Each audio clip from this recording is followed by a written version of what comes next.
앞서 마태복음 1장 1절부터 17절까지는 아브라함과 다윗의 자손 예수 그리스도의 탄생에 관한 족보에 대한 말씀이었습니다.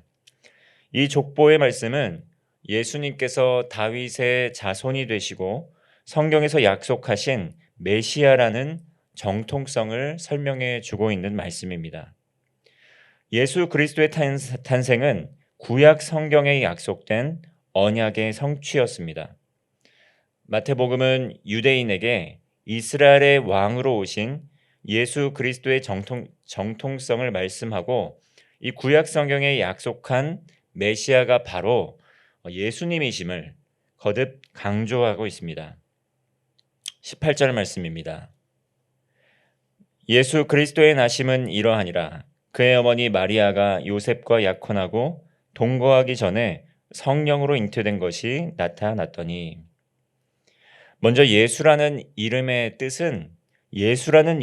자체가 구원자라는 의미를 품고 있습니다. 그리고 그리스도라는 말은 헬라어로 기름 부음 받은 자라는 뜻입니다.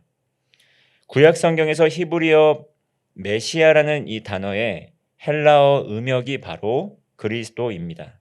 다시 말해서 구약 성경에서는 메시아, 또 신약 성경에서는 그리스도라고 쓰이고 있는 이 두 단어가 언어가 다를 뿐 같은 뜻이라는 것이죠. 바로 기름 부음 받은 자라는 뜻입니다. 예수 그리스도라는 것은 우리말로 해석을 하면 구원자, 기름 부음 받은 자라는 뜻입니다. 그렇다면 기름 부음 받는다는 것은 무엇일까요?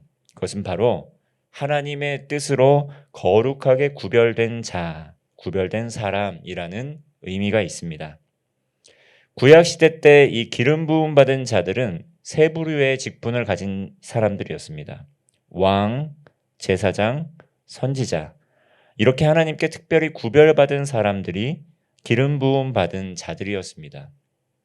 예수님을 그리스도, 메시아라고 부르는 것은 기름 부음 받은 자로서 예수님께서 왕이 되시고 또 제사장이 되시고 선지자가 되신 이 세 가지 직분을 부여받으신 분이시고 이것이 구약 성경에서 약속한 메시아이심을 나타내는 일입니다.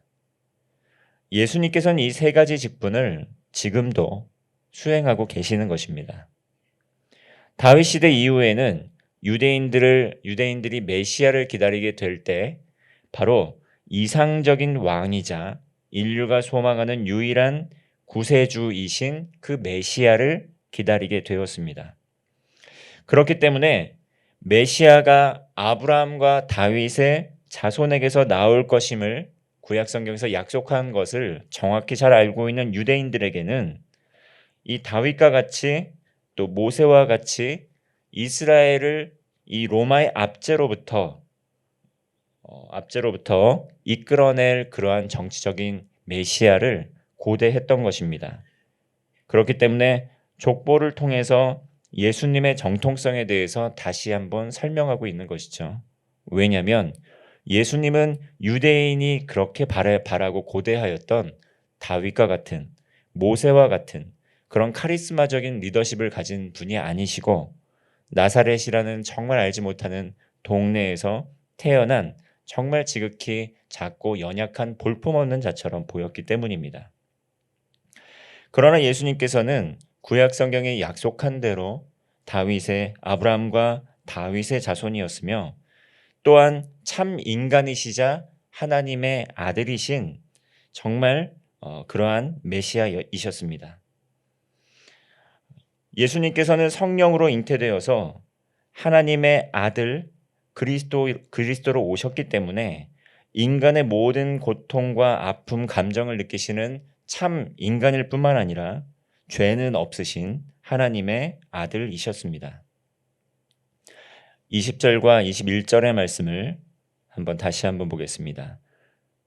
이 일을 생각할 때에 주의 사자가 현몽하여 이르되 다윗의 자손 요셉아 내 아내 마리아 데려오기를 무서워하지 말라. 그에게 잉태된 자는 성령으로 된 것이다. 21절입니다. 아들을 낳으리니 이름을 예수라 하라. 이는 그가 자기 백성을 그들의 죄에서 구원할 자이심이라 하니라. 주의 사자가 요셉에게 나타났습니다. 요셉은 자기와 동침하지 않은 마리아가 임신을 하게 된 것을 보고 부정을 저지른 것이 아닌가 하여 가만히 끊고자 하였을 때 주의 사자가 나타났습니다. 예수님께서 성령으로 잉태된 하나님의 아들이심을 거듭 증거하였습니다. 또한 예수님께서는 죄에서 인류를 모든 죄에서 구원할 구원자이시다 거듭 확증하는 것입니다. 이렇게 모든 일은 우연히 일어난 사건이 아니었습니다. 하나님의 예정으로 하나님의 계획하심 속에 일어난 일이었습니다. 23절의 말씀입니다. 보라, 처녀가 잉태하여 아들을 낳을 것이요 그의 이름을 임마누엘이라 하리라 하셨으니 이를 번역한즉 하나님이 우리와 함께 계시다 함이라. 이 말씀은 사실 이사야 7장 14절의 말씀을 인용한 것입니다.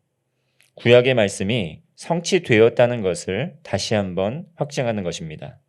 우연히 일어난 사건이 아니라 예전부터 하나님께서 약속하신 예정하신 구약의 일이 바로 오늘 성취되었다는 것을 말씀하는 것입니다.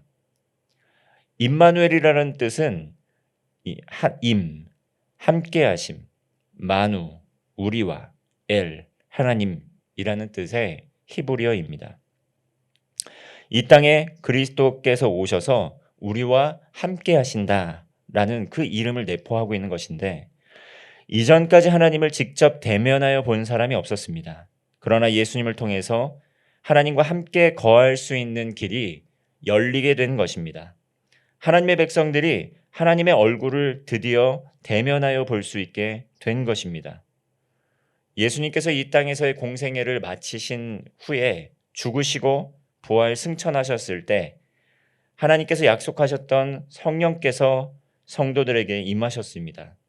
이제는 예수 그리스도를 믿음으로 예수 그리스도를 구주로 영접한 성도들은 구원을 받고 성령 하나님께서 임하여 주셔서 성도들에게 힘을 주시고 매일의 삶에서 동행하여 주십니다. 임마누엘, 우리와 함께 하시는 하나님이 언제나 늘 우리와 함께 하시고 동행하여 주신다는 것입니다. 이제는 그리스도인들은 구원을 받고 살아있는 성전으로서 구약시대의 성막에서의 그 예배일 뿐만 아니라 살아있는 성전으로서 삶 속에서 매일의 삶에서 성령님과 동행하며 성령님의 능력으로 새로워지는 삶을 살 수 있는 길이 열리게 된 것입니다. 이것이 우리에겐 은혜라는 것입니다. 그리스도인들은 구원자이신 예수 그리스도의 다시 오심을 소망하고 바라면서 이 땅을 살아가는 동안 성령님과 동행하며 성령님의 인도하심을 통해서 성령께서 주시는 능력으로 매일의 삶에서 새로워지고 하나님의 나라를 이루어 갈 수 있는 것입니다. 예수님께서는 구원자이십니다. 우리가 믿고 따르는 예수님께서는 죄인을 구원하시고 영원한 심판과 형벌에서 구원해 주시고 생명을 주시는 우리의 구원자이십니다. 그 예수 그리스도의 이름을 믿는 이들에게 성령님께서 함께 하심으로 매일의 삶에서 능력을 주시고 새 힘을 공급하여 주시는 것입니다. 오늘 우리의 삶에 불안과 또 두려움과 또 염려와 걱정, 이 모든 것들을 지금도 우리와 함께 하시고 동행하시는 성령님께 아뢰시기를 바랍니다. 우리의 삶의 모든 간구 기도 제목을 하나님께 아뢰게 될 때 지금도 우리와 함께 하시고 동행하시는 임마누엘의 하나님께서 우리의 모든 고통과 신음소리에 귀를 기울이시고 최선의 길로 우리를 인도하여 주시고 우리의 기도에 응답하여 주실 것입니다. 임마누엘 하나님의 평강과 동행하심에 은혜를 누리는 성도 되시기를 바랍니다. 기도하겠습니다. 하나님 아버지, 예수 그리스도를 이 땅에 보내셔서 죽을 수밖에 없는 우리의 죄를 용서하여 주시고 구원하여 주신 은혜에 감사를 드립니다. 예수 그리스도를 믿고 따름으로 하나님께서 주시는 구원의 은혜를 누리게 하시고 오늘도 우리와 함께 하시는 임마누엘 하나님의 은혜를 누리게 하옵소서. 설 연휴를 맞아 이동 간의 성도들의 안전과 발걸음을 지켜주시고 가족과의 만남을 통해 주님의 사랑을 나누고 예수 그리스도의 복음이 증거되는 은혜의 시간 되게 하여 주옵소서. 오늘도 우리와 함께 하시고 능력을 주시는 우리 구주 예수 그리스도의 이름으로 기도하옵나이다. 아멘.